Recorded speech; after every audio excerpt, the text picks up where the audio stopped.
they'll be putting the tariff of 25% on Canada and separately 25% on Mexico.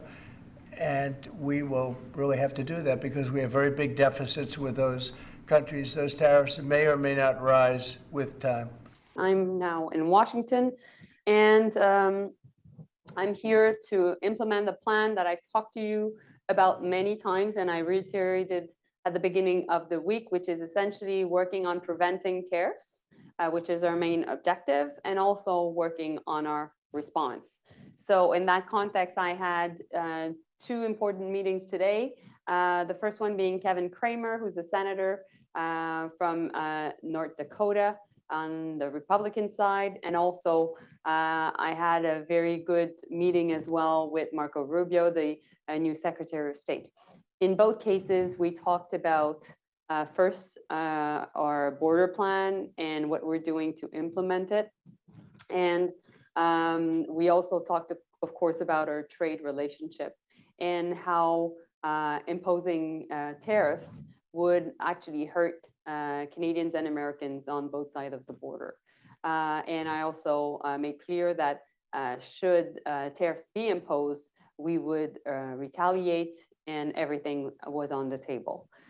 When it comes to the comments of the future Secretary of Commerce, Howard Lutnick, I think his comments regarding the fact that we were addressing the border issue and fentanyl were positive. Of course, we need to make sure that we continue to have conversations with him, and we need to continue to have conversations with Tom Homan, who is the border czar, and ultimately make our case to so many key Republicans that are working here on the Hill in Washington.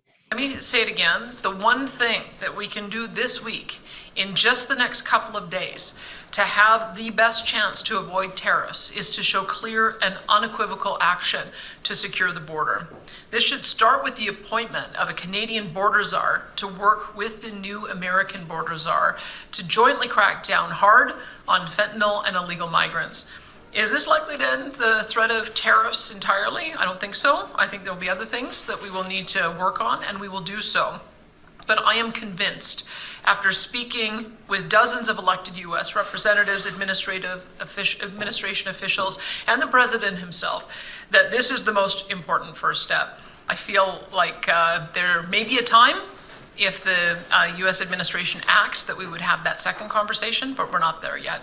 And it's incumbent upon political leaders to do everything we possibly can to avoid a tariff war. The Americans are 10 times our size.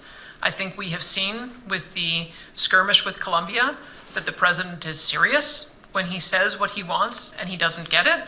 He started with a 25% threat. It moved to a 50% tariff. And then when he got what he wanted, it turned to zero. So I think that that should be a bit of a guidepost to what it is that the president is looking for. If his senior trade person says, be serious about the border, let's be serious about the border. And then let's see if that manages to avoid tariffs. I don't want to talk about retaliation. I want to talk about making sure we don't have to have that discussion because we don't have tariffs at all. Call Parliament, put forward protections for workers before Parliament. Let's get the opposition leaders together. Obviously, we need to support that kind of package, and then let's have an election in the spring.